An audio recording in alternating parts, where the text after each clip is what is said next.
தொகுதி மறுவரையறைக்கு எதிராக தமிழ்நாடு அரசு கொண்டு வந்துள்ள தீர்மானத்தை திமுக வரவேற்பதாக கூறியுள்ள உதயநிதி, தொகுதி மறுவரையினால் தமிழ்நாடு தீங்குறக்கூடாது என்பதுதான் எங்களுடைய நிலைப்பாடு என்று தெரிவித்துள்ளார்.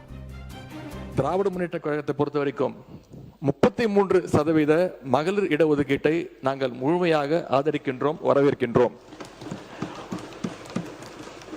ஒருவேளை மகளிர் இடஒதுக்கீடு மசோதாவுக்காக டீலிமிட்டேஷன் எக்ஸசைஸ் செய்யப்பட்டால் 1971 மக்கள் தொகை அடிப்படையிலேயே செய்ய வேண்டும். அதில் ஏதாவது மாற்றம் வந்தால் நாடாளுமன்றத்தில் தமிழ்நாட்டு எம்பிக்களுடைய விதிகாச்சாரம், நம்மளுடைய ரெப்ரசன்டேஷன் இப்போ இருக்கக்கூடிய 7.18% குறைக்க அனுமதிக்க கூடாதுன்னு மீண்டும் வலியுறுத்தி சொல்லி அரசு கொண்டு வந்திருக்கக்கூடிய இந்த தீர்மானத்தை நாங்கள் வரவேற்கின்றோம்.